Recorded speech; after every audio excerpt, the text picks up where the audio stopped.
The show is brought to you by Organifi. Organifi green juice promises to deliver all the healthy superfoods you need in just one drink.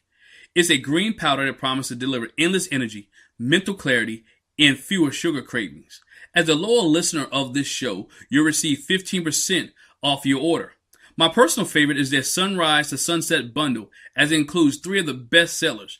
Use my promo code WRESTLING15 to get 15% off your order today. That's OrganifiShop.com.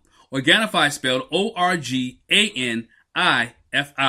Organifi, Organifi. So go to OrganifiShop.com and order yours today.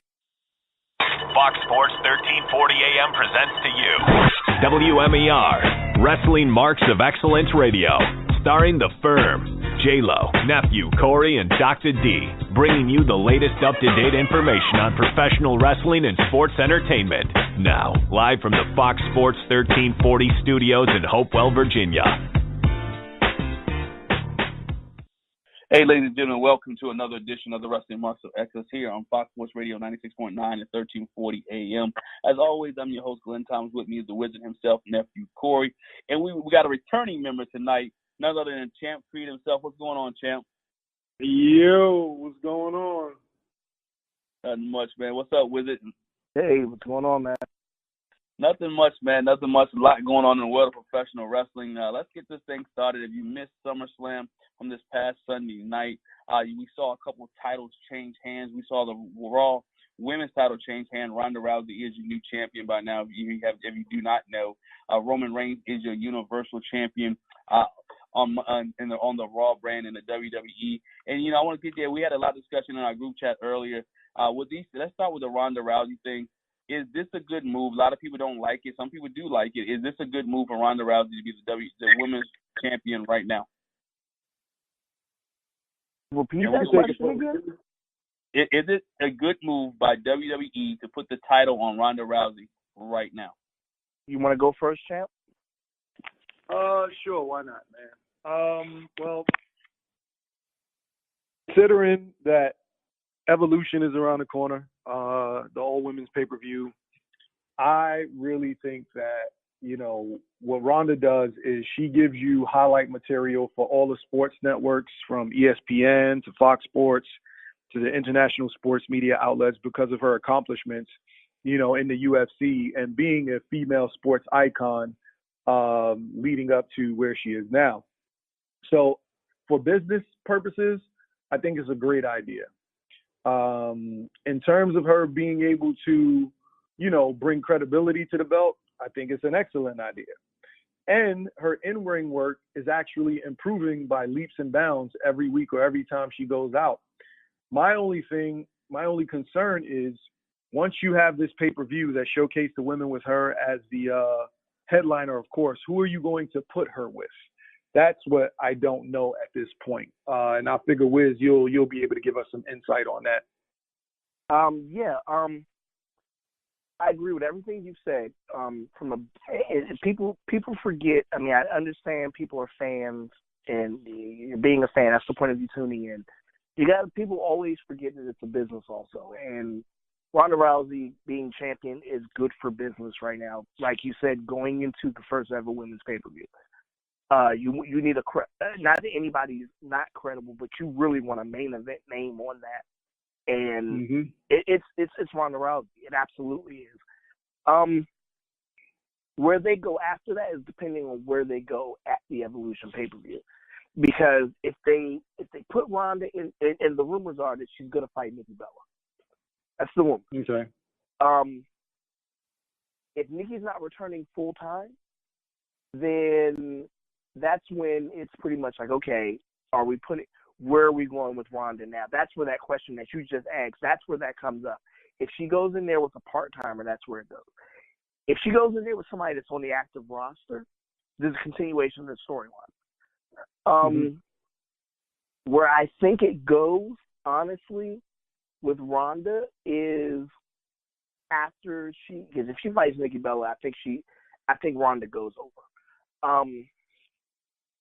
Where they go from there, by then there could possibly be a call-up by then. There could possibly be somebody, debuting. there's options for Ronda. There is, because everybody she fights is going to be fresh because she's new herself. You don't want to go right back to Alexa, because I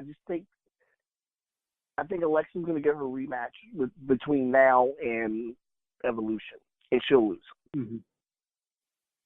You could go Nia again, but that's if they do anything with her, because Nia hasn't even been seen on TV in the last month. So, you could go Natalya, but you'd have to pretty much run that to where Natalya turns heel, and with the unfortunate situation of her father. Yeah, I don't see that. I don't think they're going to go that route. Bingo. And honestly, obviously you don't plan for, somebody passing, but I think had her father not passed, I think that's exactly where we were going. I think Natalya was the one turning. Not to say that's off the cards, because we don't know with them, but I think it'd be really hard at this point. I think that's the worst kind of reaction to turn people against, is the sympathy reaction, because fans are definitely sympathizing with her right now. So, and it's not like her father was just unknown. Like, he was definitely a known superstar. So, especially with his exposure again on Total Divas, people know who he is. So they're sympathizing with her. So it's going to be hard to turn. Yeah. So we'll see where they go with that. Go ahead, G. Yeah, I agree with everything you guys said. I think her opponent is definitely needed at Evolution, whether it's Nikki Bella or somebody else. I'll be interested to see how Nikki Bella and her dance with each other in the ring, how that will go, how that would go over in the ring. I know people don't like Nikki Bella's work. I think she will keep Ronda safe. And I've heard a lot of groans about, why was it a squash match against Alexa Bliss? But she had to keep strong. They're making her, and I hate to want to hate to say it. She's Ronda Rousey. Why does that need an explanation? But look, seriously, look, I'm just reporting the information. I know. It's not you. I'm just saying it to people asking that. It's like, well, you know what? Here's the thing, though, and I heard that criticism as well. And what I think, in terms of her squashing Alexa, and then her handily beating Nia, it's like, okay, so who are you going to run out at her after she just defeated handily, the top two contenders? Like, where are you going to go to have her fight someone that's convincing that, the crowd believes? They're building it up. You still have building it up, and you still have Bayley on the roster. Yeah, you're building up. That's where her problems will come up. Right. Then you got people like Shayna Bayley who could get called up. You got issues. You got an Ember Moon who's not shabby. You got Ember too. Yeah, absolutely. And let's not forget, we got Asuka, who could very easily switch back to Raw. So there are people out there who could trip Ronda up. But people forget, this is how Brock was built. When he came in, he threw John Cena around when they first had their match. It's like that. That's where she's at right now. And I think what happened Monday night on Raw, this past Monday night with the Stephanie McMahon segment, helped her credibility in the wrestling world and with the girls in the locker room. I think that segment was just there to help her and to get her away from Brock Lesnar. I don't know if you guys noticed, but the theme on Monday night was, "I'm not like Brock, and I will be here every week." Roman said it, Ronda said it. So, well, Ronda's not going to be there every week, so that's the thing. She's going to be a lot more than he is. Yeah, absolutely. She'll be there a lot more. She'll be there a lot more. She ain't got nothing else to do. Yeah, nothing else to do. So I think the sky's the limit for her. I think she does get a little bit better in the ring. I love to see I love the personality that she showed in the match against Alexa Bliss. She showed more personality, more charisma, and that helped her a lot with the fans. And so she had more charisma and personality on Monday night. Anytime that you can beat up Stephanie McMahon or the one of the authority figures, people are going to love that and cheer that. So let's go move on to the next point. The next point is, Keith, I know you got a lot to say on this. Roman Reigns promo on Monday Night Raw. A lot of people liked it, hated it. Some say it was too scripted. You had a viewpoint on how Roman should have cut his promo on Monday night. He got cheered on Sunday night because he won the title. Was it, you was there, and I think we talked about it briefly. Was the cheers of Roman because he beat Brock, or people genuinely like Roman Reigns? Well, go ahead, Champ Creed. I know your question was presented. Oh yeah, you first. was there too, Keith. I'm sorry, I apologize. Yeah, no, it's all good. I mean, okay, here's what I like. I got to go to SummerSlam and then before we get to Raw. Now, with the outcome of Roman Reigns winning the title, I mean, he had to because he had a lot of cracks at it, you know. So they gave it to him, fine. And I'm even a bit more, I'd say, appreciative of the way that they came up with getting him the belt. You know, when Brock launched the Money in the Bank briefcase to the top of the Titantron, I was dying because I'm like, okay, so even if Braun was able to run his big old self up there to get it, he wouldn't make it back to the ring in time, you know, to even cash in. So I thought that's where they were going to go with it. But, you know, even still, it was a good look. The way that they pulled it off was excellent. And his speech on Monday, his promo, I mean, look, I would hope that they could take more creative chances with Roman, you know, but the thing is, it's like, look, I get it. Those Roman Reigns vests that he sells, those are more expensive than T-shirts, you know, and I saw a lot more people wearing those at SummerSlam, and every pay-per-view that I go to, every event that I go to, I see more and more people with Roman Reigns merchandise. So I get why he's the champ. Me personally, I would have rather had him as a heel champion, but that's just my personal thought. But I don't have a problem with his I don't have a problem with his speech. I don't have a problem with him winning, and I appreciate the way that he actually did win. All right. Wizard, do you have anything with Roman's his promo on Monday night and the fact that Roman Reigns is your Universal Champion and that Braun did not successfully cash in on Sunday, nor did he cash in on Monday, and we'll get to that after this.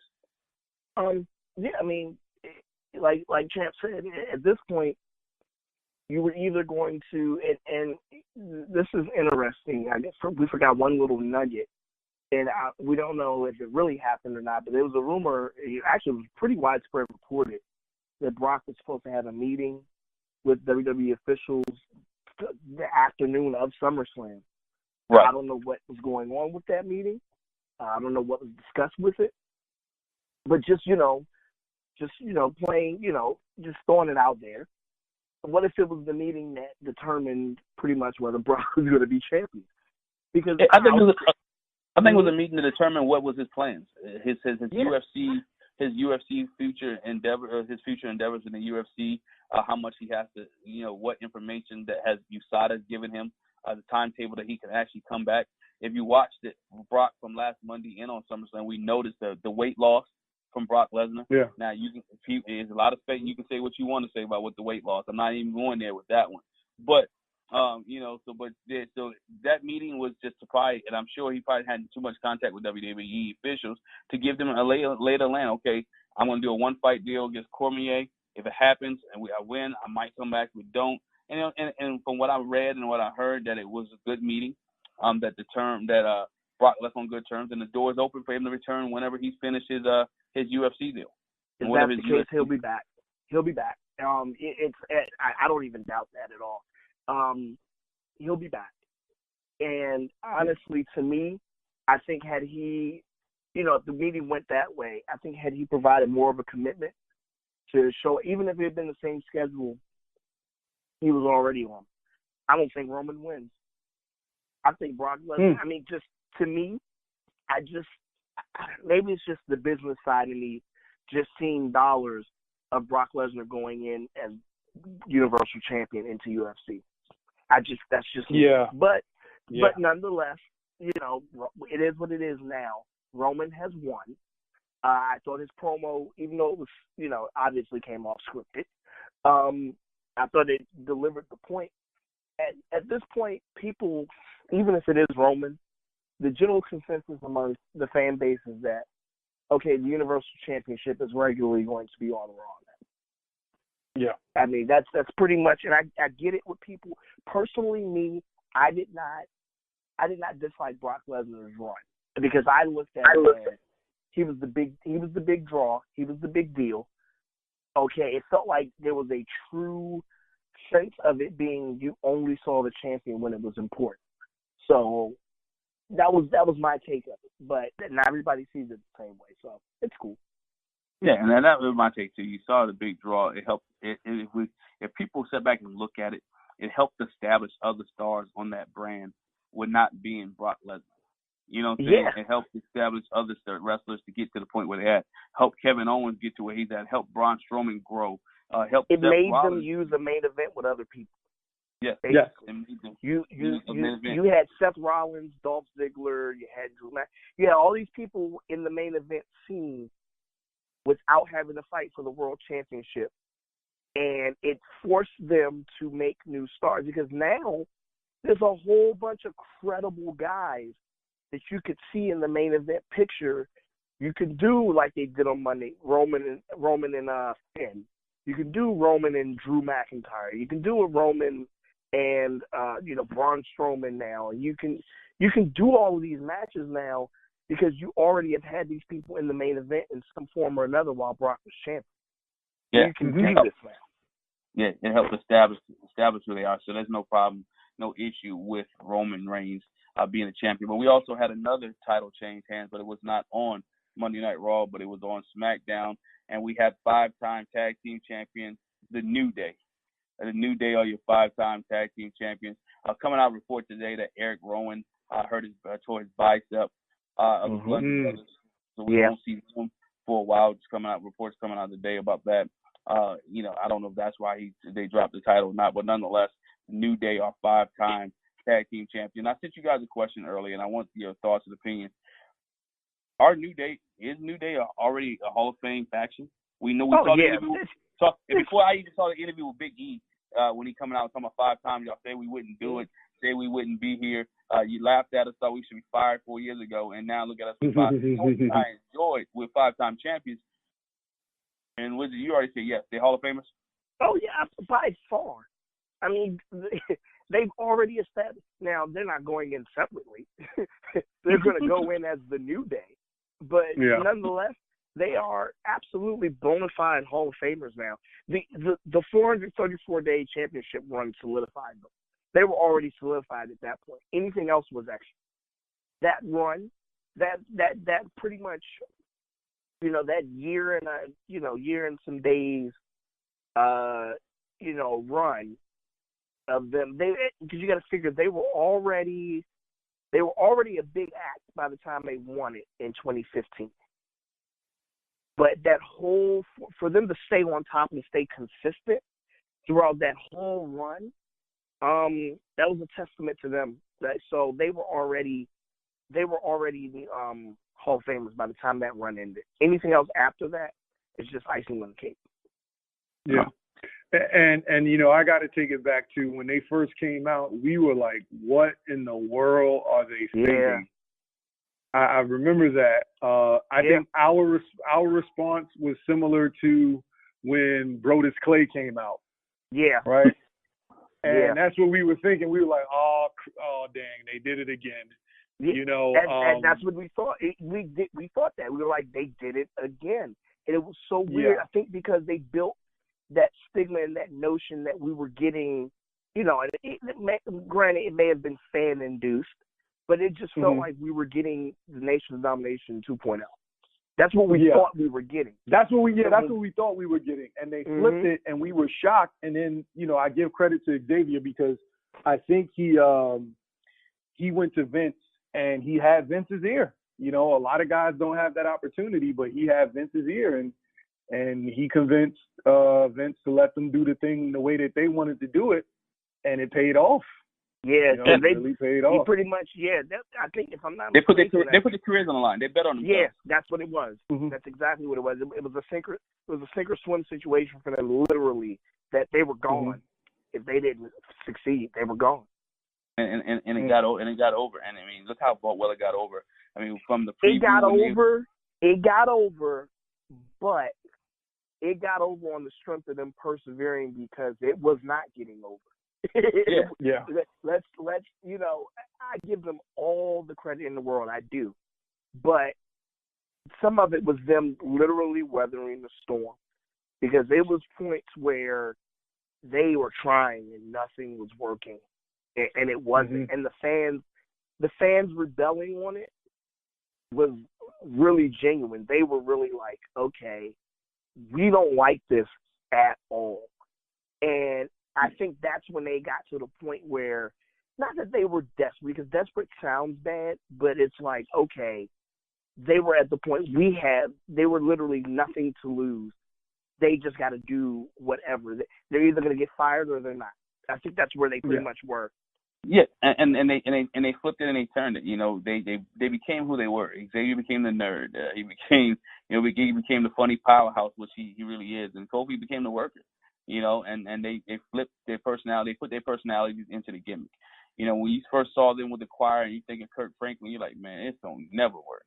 You know, but then when their wit and their skill and their ability to put into it, the fans started to embrace it, and it also helped with the social media and the YouTube stuff that was going on. I'm thinking a little bit about Zack Ryder when Zack Ryder did it years ago with the Internet Championship.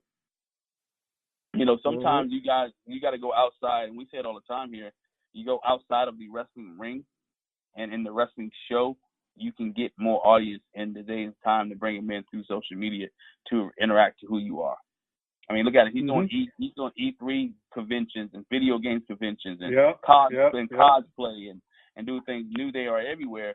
They're not just in the WWE ring, and I think that's one of the things that continue to keep them on top and will keep them being Hall of Famers. Be interested to see where it goes from here, but it goes back to what you guys said about Roman Reigns. Now the New Day can have matches with everybody on the card in the roster. Well, also too, I think that 3 or 4 year difference, or really like 4 year difference between what Zack Ryder was doing and what Xavier Woods was doing with Up, Up, Down, Down.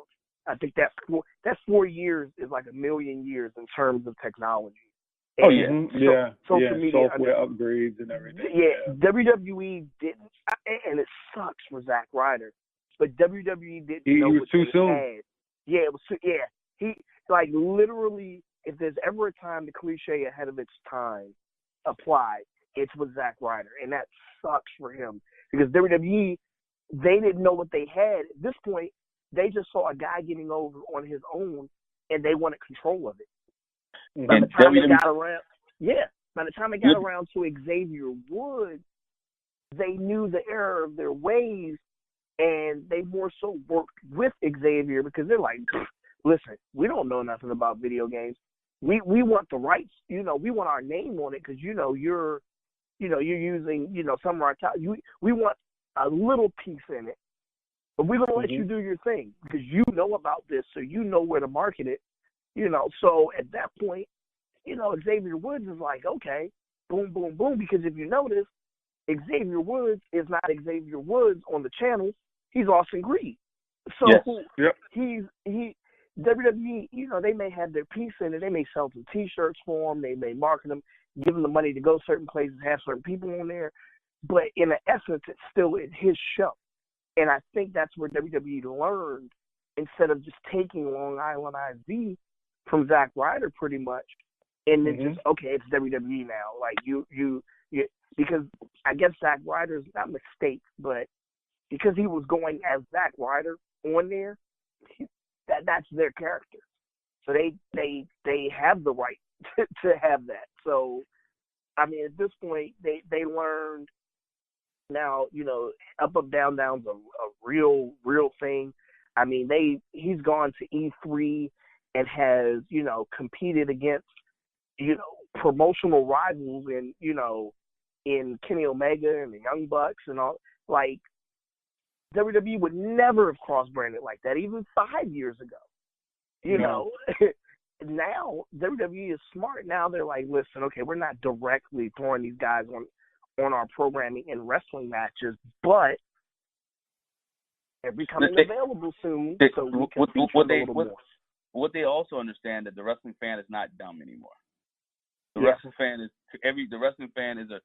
we're intelligent, and we watch more than just WWE. People watch New Japan.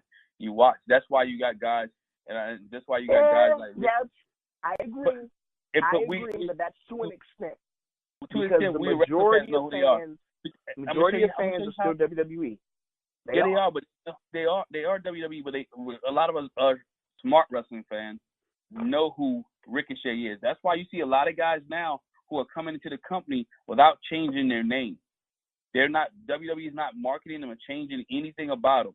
You got a Ricochet who comes in now with his name. Leo Rush doesn't change his name. So you have a lot of guys who have been indie established guys who are coming into the company now and are not switching who they are.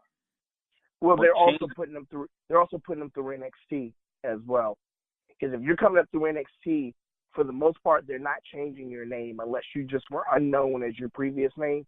If you're established, because remember, Gunner's in NXT now, but he's not even going by that. You know, so there's a few names out there that they're like, okay, they're not doing that.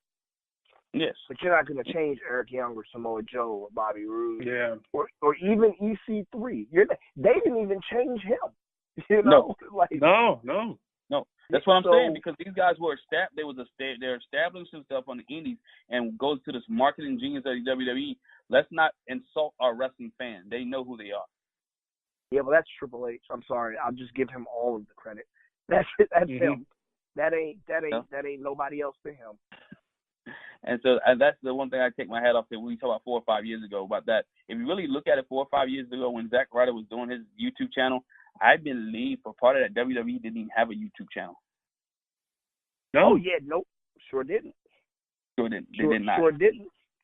Sure didn't. And the one time I'm going to give of course I'll give him props all the time. But this is one of those one times I'm really going to give Champ Creed his due on one of the things that he says. When Rock put over Zack Ryder in the Garden after Survivor Series, for them not to take advantage of that more than what they did, that was a mistake. I don't even remember saying that. No, you didn't say that, but I'm just, I'm promoting one of your idealistic views of them not listening to the fans, or even listening to one of their top guys. Okay. That's what I mean. Okay. They, because I went to that Survivor Series in the Garden, and first of all, it baffles me that he wasn't even fighting Ziggler that night in the first place. They put John Morrison in there, and I remember John Morrison coming out, and he's booed from the get-go. And I mean, he's a super over face at this point. He's one of the top mid-card, lower main event guys on the card at this point. Yeah. And they're booing him out of the building. Like, we won Ryder throughout the whole match. And Ryder comes in for the run-in, and that was the loudest pop of the night. Yeah. Other than Rock.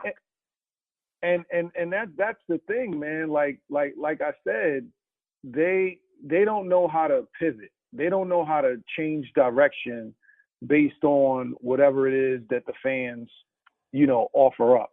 And they can get away with it now because there aren't any, foreseeable threats that can come and capitalize off of them dropping the ball, But it's like, come on, like we're going to get to the Becky Lynch thing, and then that's where I'll further that theory. But thank you for bringing that up, because that's a key point, because you got a guy like Zack Ryder.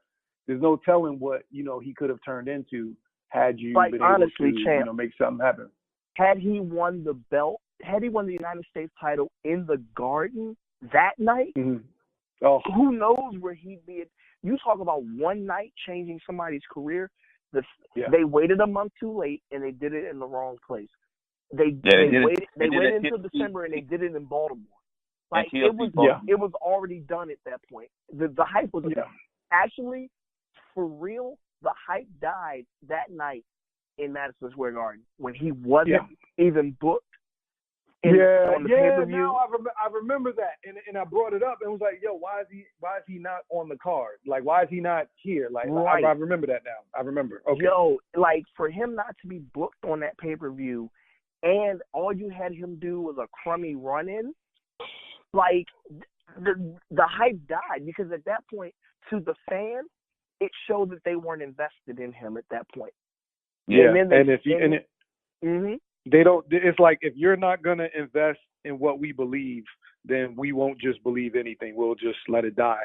And I feel that's the same thing they're doing with Becky. But I'll let you go because we're going to talk about that. No, and I'll finish it off just saying, had they done that the way they did that night, basically, it showed that, okay, they recognized it and they said, okay, oh crap, we got to go ahead and put the title on them.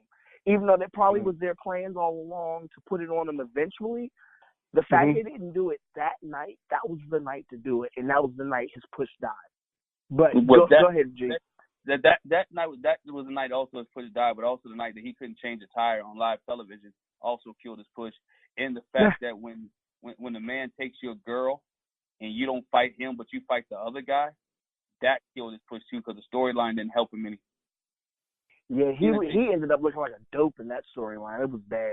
He ended up looking like a dope in that storyline, and once again, the fans were not invested. But let's move on to the other part of SmackDown, which Champ Pete alluded to. We got Becky Lynch did not win the SmackDown Women's title, but she did have a heel turn on this past Sunday SummerSlam on Charlotte Flair.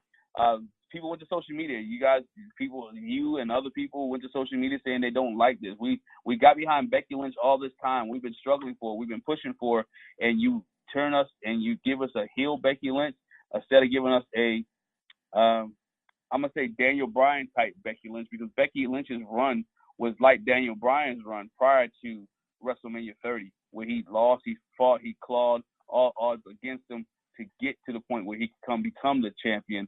Now Becky Lynch has to fight somebody else or claw again to get where she got.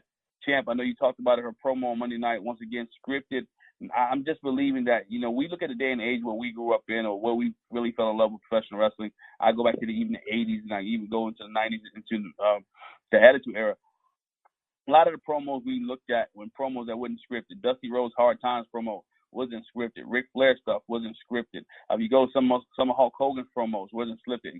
If you go into the 90s with The Rock and go with The Rock and go Stone Cold, a lot of those were just bullet points, and these guys were able to flow and maneuver. Becky Lynch get a scripted promo on Tuesday Night SmackDown, and social media as well as you guys did not like it. So, Champ, start there. What did you not like about Becky Lynch's promo and what she could have did? Okay, so here's the thing. I want to backtrack to – actually, I'll talk about the promo, then I'll backtrack. All right, that promo, you can tell she was given a script. You can tell that the script was predicated on their assumption of how she would have been perceived according to their plan, right? Their plan was to have her do what she did after the match. They thought that the fans would find it not very favorable. And when she would come in, their plan was to have the audience boo her based off the actions that they booked for her to carry out at SummerSlam. However, it was the reverse. It was the total opposite. Now, I'm going to go out on a limb and say this, and I don't want people who listen to the show that might tweet this to say, oh, you're comparing her to who you're about to say, whatever, right? Now, I remember, I believe it was SummerSlam 98, when The Rock and Triple H were having their ladder match. Sure. And the lead up to that match, Rock was with the Nation, he was the heel. Triple H was with DX, he was the face. They had Rock do all of the heelish antics and everything was going on. And I remember this clear as day, right? There was a point in the match where it was going back and forth. The action wasn't great, but it was good. And you could kind of tell that, like, from the Raw before and the SmackDown before and everything else before, they were booking Rock as the heel, clearly. Mm-hmm. He does something. He body slams Triple H on the ladder, right? And then he looks at Triple H and he begins to move his upper torso slowly, like to look at the crowd, like slowly, very theatrical with it. And as he's moving up, the entire crowd stops booing and begins to cheer as he's getting ready to do the people's elbow, right? It was in unison, the way he was moving up and the way that the crowd was changing. Mind you, this is the Madison Square Garden crowd that said Rocky died. Same crowd, right? New moment. When Becky beat up Charlotte at the end of that match, the fans were cheering and because they felt that, Charlotte kind of like stepped on her moment, which a lot of people feel, whatever. That was the turning point. But the other component of that was the way that she walked off and out of the ring. Like, she dusted her hands off, handled her business, gave this person what they deserve. And as she walked up the ramp, the crowd got louder. Who would have thought that the loudest chants at SummerSlam would have been Becky, Becky, Becky? You can't plan that. Like, those are those rare moments that happen where you can take that rare moment and create you a star. You can create a star because it's organic. All you got to do is let them follow through. And I feel like they did a disservice by not jumping on that opportunity for her. I mean, we can still see what happens next Tuesday, but what I saw and what I heard, I was very, very disappointed because I think that she could be a very, man, listen, they got something in the bottle with her. And to be honest with you, I've never liked her. I always thought she was corny until SummerSlam 2018. Okay, I'm going to play the other side of that. All right. Yeah, let's go. So he obviously thought she was corny. So the heelish antics made him like her. That's why I think you should keep going with the heelish antics and let her be a heel. Wait, I got to stop you there. Okay. It's not so much the heelish antics.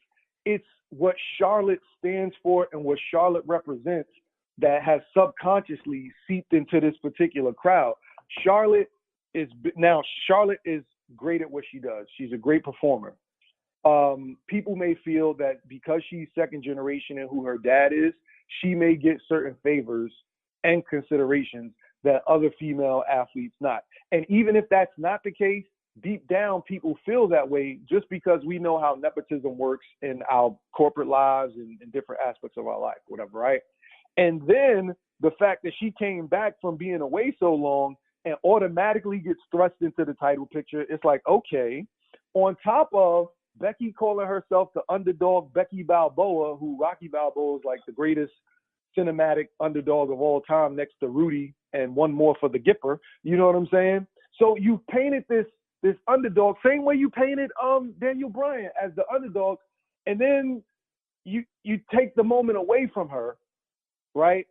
To which I really don't think they anticipated the crowd doing what they did. So now, all right, I just have to say that. Not so much Becky doing the heelish thing, it's her doing what was right in the moment for someone that had their moment taken away from them. Sorry. But okay, so you know what? I'll take it back to 2 years ago when Seth Rollins returned in New Jersey and attacked Roman Reigns after Roman Reigns defeated AJ Styles. The fans cheered like crazy. And they still went with Seth being a heel until it was time to turn him face for real. So it's not the first time we've seen this happen. We don't know where it's going. However, personally, seeing Becky as a face pretty much since she's come up, I feel as though her face run plateaued when she won the SmackDown Women's Championship 2 years ago. And when she lost it, she was pretty much in a funk for the next 2 years. Like, it was or a year and a half or so. But when she lost it, that was it. I had no interest in Becky Lynch. Not because I didn't like, but there was just no interest in Becky Lynch until Sunday. When they turned her heel, that's when I was like, okay, now I'm invested in Becky Lynch again to see where they go. I think I would have – I just feel as though had they turned her – had they tried to, call an audible and let her be face, I just feel like she'd have fell flat because I think she would have lost. Well, I'm pretty much 100% sure. She would have lost to Charlotte again. And then what? Like, my thing is the logic of her losing the match, attacking Charlotte, making her the face instead of Charlotte, and then beating Charlotte was like, okay, so she used heelish antics to get the one up on somebody, and she won, so cheating's okay. Or jumping somebody from behind is okay. That's the way I would have looked at it, seeing Becky jump Charlotte, then still getting the upper hand on her and winning the belt. Now that Becky's the heel, now Becky can, win the belt over Charlotte and use the upper hand. And it's like, okay, dag, she had to stab her best friend in the back to get the belt. it's just for me the logic would have been lost had they still made Charlotte the heel, because Charlotte, like I said, the other factor that I mentioned to you earlier is that Charlotte never asked for the opportunity. Speaking from a storyline standpoint, Charlotte never asked for the opportunity. Paige presented it to her. And I know, the rebuttal is that, she took advantage of the opportunity, but at the same time, her being a good guy, storyline in the kayfabe world, being a good guy, she can't turn that down. No. She can't. So I get it. I get that had she been Becky's friend, she should have stepped aside and let Becky have one-on-one. I get that. But WWE logic is she's the face still. They gave her a chance. She fought her way into an opportunity. Becky got jealous. Instead of Becky rising to the occasion and winning, she beat up her best friend after she lost. I'm gonna go. Hold on, Chef. I'm gonna jump in real quick. I gotta go back to your argument about Roman Reigns earlier. What did I say about Roman Reigns? But you looking in the arena, you saw everybody wearing his best. You see everybody invested in Roman Reigns and wearing his best. Same thing. You got to flip it this way. Same thing with Charlotte Flair on the women's side. You're looking at arena, young girls, grown men are wearing a shirt. She's in ESPN Body magazine. She's on the ESPYs Awards. She's all over the place. She is. Keith, did you see anybody cosplaying as Becky Lynch on Sunday? No. Quite a few Charlotte Flair. I saw quite a few of them. Okay, I agree with that, but here's what I'm saying, right? You don't have to. Okay, so what happened is, within the framework of the story, you got your face, you got your heel, sometimes you got your in-betweens, and then sometimes you just have that badass character that emerges from out the blue. And here's what I'm saying. Okay, so she did the thing, she beat her friend up, she walked out, the crowd cheered it, right? You don't have to give her this speech to where she's saying, and none of you ever supported me or anything like that. No, you don't have to do that. Just I agree with that. I agree with that part. See where it goes. Let her just keep it simple. Let her just say, Charlotte, get your arse down here, whatever, and then let them go at it. And let the fans decide, because on the tail end of this feud, right, coming out of this, if you let her be a certain way, you don't know what you might get. Don't have her play against the crowd. Just have her keep doing her heelish antics. And if the fans like it, they like it. But they've let her be that way as far as seeing how the fans. They've let her do that for the past 3 years, and it grew stale. But it clicked. But it clicked Sunday. Yeah, that's what I'm saying. But it took heelish and like I said earlier, I'm gonna throw this wrench in there. I'm sorry, it's New York. It's a smart town. These smart towns are going to cheer that. They're going to cheer that. You know that. They're going to cheer this stuff. And if these smart towns go against what WWE is planning, this is where I'm kind of agreeing with you. They're not going to change us. Because, like I said, when they're in, who knows where they're at next week. When they're there, those people are going to boo Becky Lynch. They're going to boo her. They are. Let me ask you this question. What was yesterday? The 22nd. Okay, yeah. I'm just seeing where SmackDown is. Yesterday was the 21st. Okay. So while you look that up, Corey, let me ask you this question, Glenn. You can probably touch upon it. So when Brett was fighting Stone Cold Steve Austin, right? Brett was booked as the baby and Stone Cold was booked as the heel, right? Correct. Right. Then something happened at that WrestleMania when Stone Cold was bleeding and didn't pass out, right? Correct. It was a turn. And that was in Madison Square Garden too, right? That was in Chicago. Another smart town. That was in Chicago. Another smart town. and that was planned. That was planned. Okay. All right. So that was planned. So Stone Cold's speech the next night wasn't, I'm gonna, talk about the fans or attack the fans or antagonize the fans. Okay. But my thing is, in a smart town, when these things happen, just because it's a smart town, that don't mean that it's not going to happen anywhere else. Well, I'll put you gotta feed it. You got to keep feeding it. SmackDown's in Toronto next week. They're going to boo Becky Lynch. They are. They are. I don't care about Canada being Bizarro World or anything like that. That crowd's going to boo Becky Lynch. But, you got to look at this, too. I think, we got to look at the fact that Becky Lynch had an opportunity. WWE had an opportunity. I agree with Keith on this point.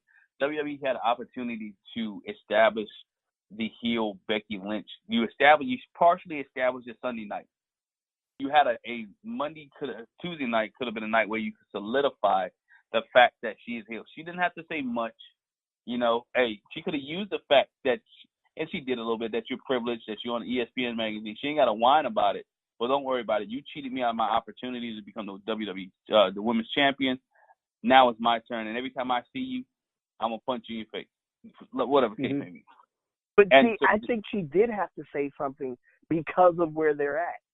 I think for the fans watching at home, she had to say something because the way it would have came off on TV, much like you all were alluding to, it was going to be confusing to where the fans were like, she beat up Becky, but she beat up Charlotte, but everybody's okay with it.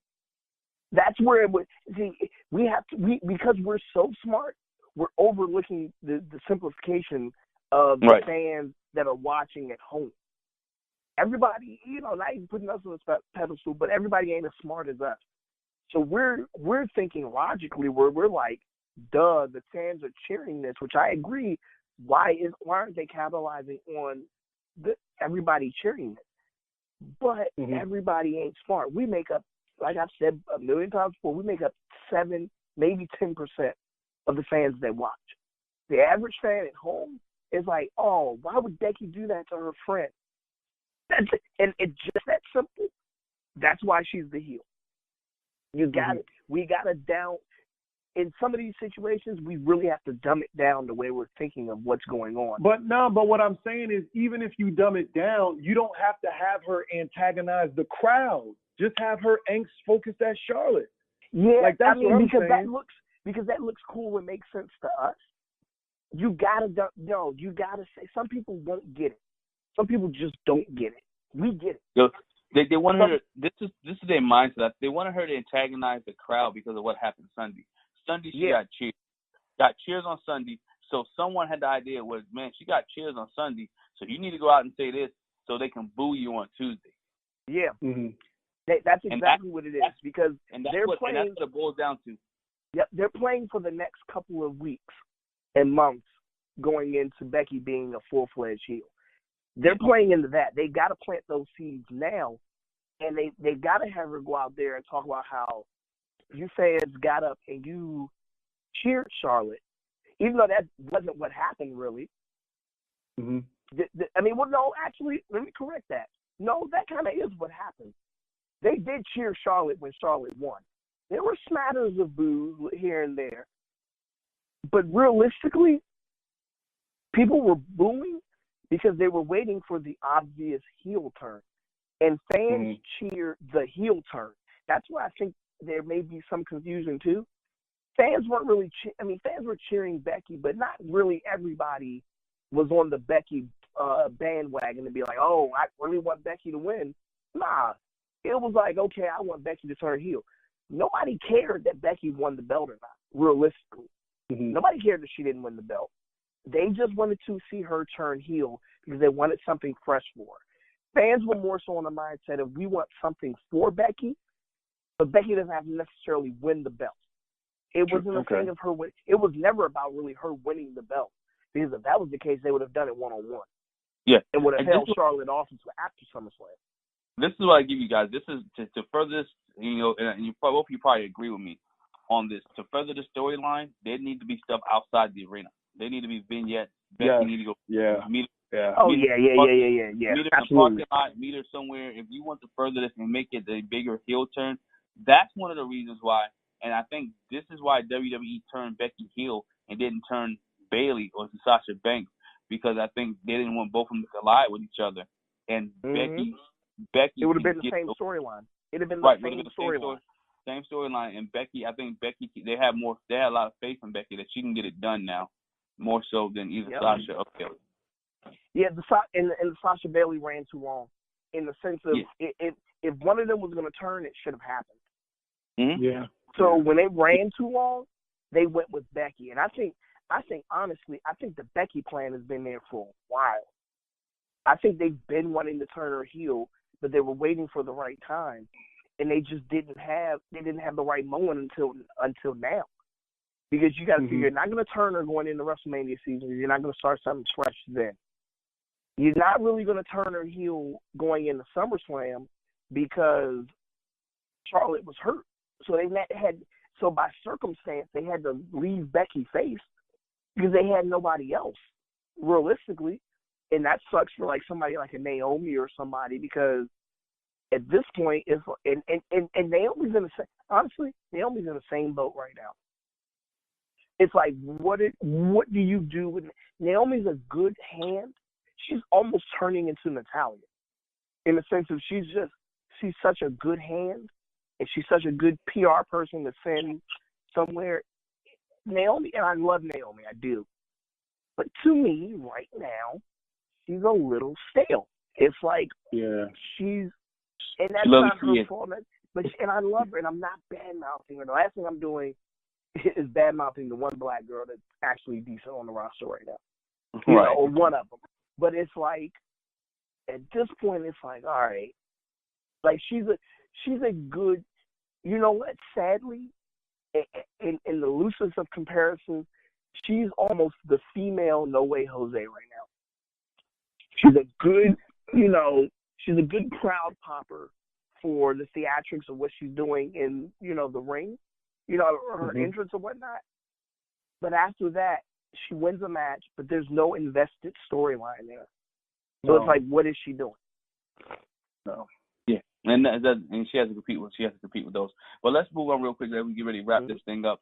We talk about investment, and we talk about storylines, and we talk about shows, and we talk about people who got over, and we talk about heels and faces.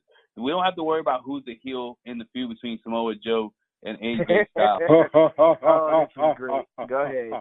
we don't have to question that one. We know Samoa Joe is definitely the heel in that storyline right there. Give me your thoughts on the match on Sunday night, and where do you think this thing goes? We know where you think this thing goes from here, and does Joe ever get the WWE title? I will go ahead and start with you, champ.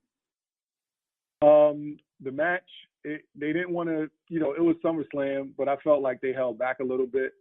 I felt like they wanted to preserve the, the feud. And preserve and prolong. Joe is doing his best work. Like, since he's been in WWE, absolutely. I agree. I am thoroughly impressed. I like where it's going. It's funny. The ring action is good. I like this. I think this might be one of the best feuds of the year.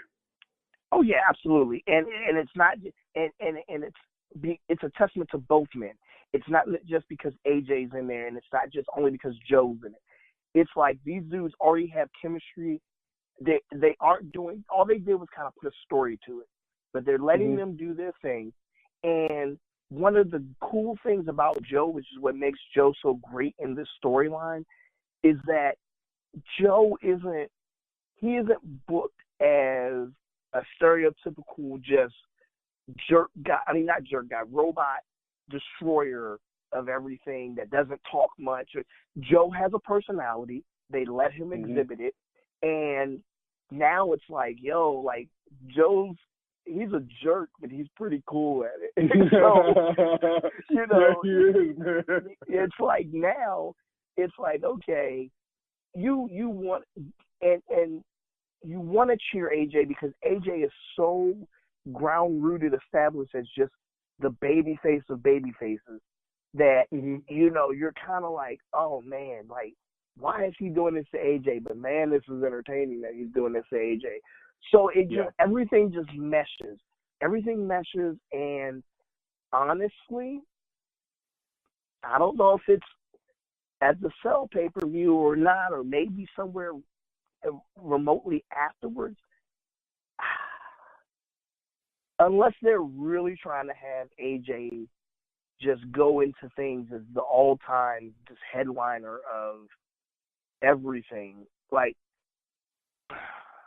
unless they're trying to have AJ break now Brock's record, I think AJ loses to Samoa Joe for the title eventually.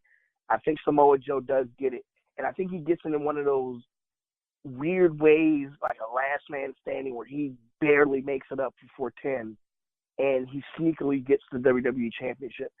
I don't think they have Joe. I don't think they have Joe choke out. Well, actually, you know what? They may have Joe choke out AJ. They may have it to where AJ loses. The only way that he loses is because he's been incapacitated. And I could see Joe. You know what? It's one of as obvious as it is, I could see either Joe choking him out or Joe barely winning or winning on some kind of technicality. But the bottom line is, unless they're having AJ break Brock's record, which is not out of the realm of possibility, because if there's at this point, at this point, because I think, and that's something side note to touch on. I think obviously they just did Brock's run just to kind of erase CM Punk out of the record books. But now they're kind of like, okay, AJ pretty much deserves this, and he's over halfway there anyway. So we could kind of do this and nobody's going to complain about it. So they could do that to where AJ has enough, he actually has more than enough steam to sustain.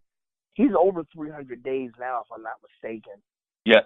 He's close to a year. What, coming up in October, right? I think October it'll been a year. So he's coming up on a year now. You could go another 5 months or something like that of days. You could do that. You could do that with it, and that'll take you right into WrestleMania. I think you could do it. I really think if you're going to do it with one guy that will sustain the steam, because as I've said before, AJ isn't your typical guy that the New York WWE corporate would market as their champion. But because AJ has the entire Southern Belt on lock, which is something that WWE's never been able to fully lock down, because they've never really had a guy, other than maybe Cena, to really lock that region down. They've got somebody to where those people that live in the South, they're only going to see AJ Styles. Yeah. Like, they're only going to see him. You ever notice Raw doesn't really run, the Raw tour doesn't really run the South too much. No. Like, their house shows and Monday Night Raw tapings, they're not really in the South too much. SmackDown is always in the South. Always. Because AJ's going to sell out wherever they go. And anywhere from Virginia on to, probably Texas, and between there and South, they can throw AJ Styles in the car and they're good. Not even a second thought. Not even a second thought. So they're going to do that. Go ahead, Dorn. Now, was it me or did anybody else think, like, God, dog, TNA couldn't get this over? I know. Yeah. the crowd was chanting TNA. Yeah, they definitely were chanting TNA during the match. Yeah. So cross my mind, but just that you can definitely see the heel and face in this one. So there's no great line there. Another one that you can definitely see the great no great line is Daniel Bryan and The Miz, which we know we get another match out of it. I think we get one more after that. Besides the Bree and Maurice getting involved, I think we get one more with Daniel Bryan and The Miz to close out that feud. There lies storylines which are done right. If you look at those storylines, they were and go back to the Becky Lynch. Those storylines were built up. It was clear cut. I think what Keith's issue is where you have a gray line and this person is face, this person is heel. Last week Becky Lynch was your biggest face, one of the biggest faces on SmackDown. People loved her, and people don't like that heel turn per se. If we go back to this 1997-ish stuff, and then Becky Lynch, as you mentioned, Keith, you said she was boring. She's not your cool heel like most people. Samoa Joe's a cool heel because of his promos. And if we're really honest with ourselves as wrestling fans, that's what people want to see out of Roman Reigns, but he can't do it because Samoa Joe does it so well. Yeah. Well, something you touched on just now, G, that I have a theory about. this whole Daniel Bryan, Miz, Maurice Rebella thing, honestly, I think part of this, they're doing this I think they're doing part of this as a favor per se, maybe, to John Cena and Nikki Bella, and kind of erasing all of that out and doing it all over again with Daniel Bryan and Brie with Miz and Maurice, because this is the exact same storyline. Yes. It's pretty much the exact same storyline, but it's like, if there's truth and validity to really John Cena and Nikki Bella breaking up, I really think WWE is doing them a solid and just kind of like, all right, this has so much negative connotations to it now that we're just going to kind of, try to smooth it over and do it with Daniel Bryan and Brie against Miz and Maurice. And honestly, I think they give Miz another bone. I think Miz and Maurice win that match. I don't know how, but I feel like Miz and Maurice will get the upper hand on them again, and then that's when Daniel Bryan wins finally. Something feels like you can't. Something tells you can't have Miz and Maurice lose another mixed tag match. Nah. Yeah. And plus, speaking of Miz and Maurice, the TV show ratings are high, and they got renewed for another season of Miz and Miz. So they're moving in the right direction. That dude was hard at work, and I think you are definitely correct that when this happens, that Miz and Maurice do get the win. Also does two things: get Brie Bella and Maurice in shape for Evolution, because I believe both of those two will be used for that pay-per-view. WWE has to find 50 women from somewhere to put on the card. Why not use what you have and what you have down in NXT as well? Hey, let's get ready to close this thing out, man. Let's start with Champ. So he ain't been here a while. Champ, your closing thoughts on this past weekend WWE, 4 nights in Brooklyn. And we mentioned we may not see them in Brooklyn again next year. I wouldn't count that out. They may be back in Brooklyn, but we rising right now. I'm gonna say they're not gonna be in Brooklyn right now. So give me your thoughts, your 4 days of SummerSlam, and what are your thoughts on that?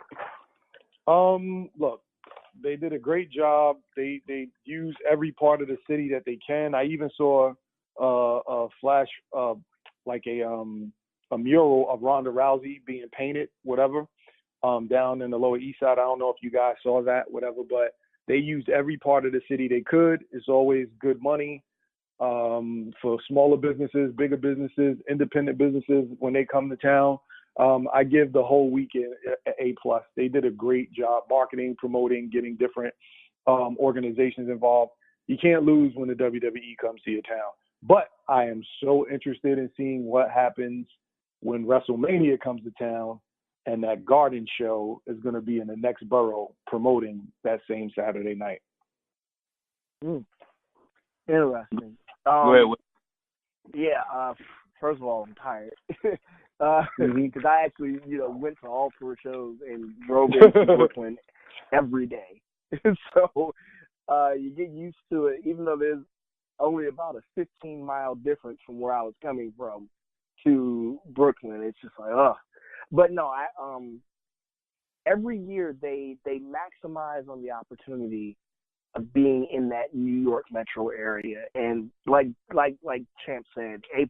Like every opportunity they have to maximize being on something in New York. Everywhere I turned, there was something somewhere about WWE. So they always leave their presence wherever they go when they go there for extended amount of times. As I also said with you guys, this was the best SummerSlam and best takeover they've done in the 4 years that they've been there. I just feel as though the first takeover is always sentimentally good, but pound for pound, this was the best takeover they've had in the 4 years they've been in Brooklyn. This was the best one.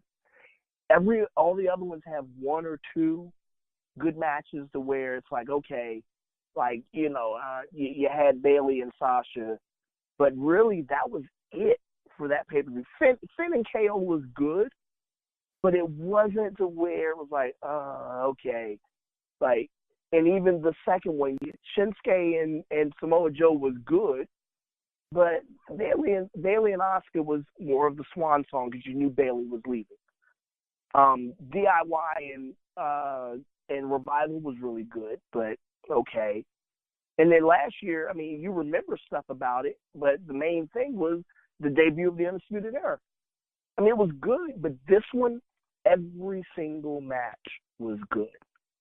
Every single one. And this year's SummerSlam last year's was close. I'll correct that. Last year's was really close to being the best one of the four. But this year's just, it was, you had Seth and Dolph, AJ and Joe. You had Roman and Brock, which Roman and Brock was done a lot better than anybody expected. And if anybody's complaining about what they put on with that, I don't know why they're even watching, because that was done very well for what people expected that to be. So as far as them getting it again, it's hard. It's going to be tough to think that they'd give Brooklyn two high-profile events like that in the same calendar year. You never say never. I mean, I don't know where SummerSlam would be next year, if anything. I would have thought they would have been. And that's fun. You know what? That's funny, guys. You notice every Big Four pay-per-view, they already announced, usually that night, the last year or so, they have already announced where it would be the next year. This is the first time they haven't done that. Last year's Survivor Series, we already knew next year's was going to be in L.A. WrestleMania, Royal Rumble, we knew. They announced it would be in Arizona. We don't know where next year's SummerSlam is. And so that's really interesting because it's like they've had so much success. And if I'm not mistaken, they ran L.A., I think, 5 years. So wouldn't be surprising if they went back. I put my bid in for DC. I mean, they could. They could. Nah, you know, that I just put the bid in there for. It may not. I think they go out somewhere I think they go Midwest or out west. I think they I think they get. Yeah, if they're gonna go somewhere, they're gonna go back out west. Yeah. They might go back to LA. You never know. You know, Magic doing good things. He tried to bring DC. He tried to bring a movie theater to Baltimore, but nonetheless, that's a whole different conversation. I think WWE does what they do. You know, they do it well. They are an entertainment company. We like to call them a wrestling company, but they are an entertainment company now, and that's what they do. They put on entertainment, fun-filled entertainment that happens to sell out every arena they go to on major pay-per-views. The production was good. The matches were good. NXT, you mentioned 5 matches. They only had 5 matches on the card, which you could invest in. Each match had enough time to tell the story, which made NXT great. Takeover shows are good. The main card, I thought getting as many people on the card as possible as they could within the storyline was great. I've seen some people talk about some other things, which we're not going to bring that up here, but it was good for the main card. WWE is doing what they need to do, getting ready to compete against Monday Night Football, which started last Monday night, which we saw a shocking Monday Night Raw for the most part with the return of the Shield. You know, we didn't touch on that. It was good to see the Shield back together again. Don't know how long they're gonna last or stay together as the Shield, but it's good to see them protect Roman Reigns and hold on as he held on to the Universal Championship. So the summer is almost over. As we said, the summer is over. It's getting ready to be September next week, and the fall time is here.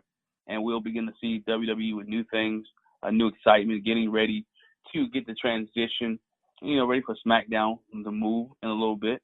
And I think WWE is moving in the right direction. Storylines are going to have to play out because before we know it, we'll be in WrestleMania season. So we'll see how that plays out, how that goes. If you enjoy the show, always hit the subscribe button. If you're watching us on YouTube, hit the subscribe button there. I also hit the bell so you always get our notifications. If you go listening to us on iTunes or any other social media outlet, and go ahead and just subscribe. Leave a 5-star review. Let us know what we did right, what we did wrong. Leave a thumbs up. Leave your comments and questions at WME Podcast on Twitter, also WME Podcast on Instagram. And just we are wrestling fans who love professional wrestling. So, hey, with that being said, Wizard, take us home. You're not confirmed. Consider yourself denied. End the story, ladies and gentlemen. Good night. Hey, real quick, I know it's still cool, but did y'all see the idiot who said he wrote an article basically about You can't make me want what I don't want.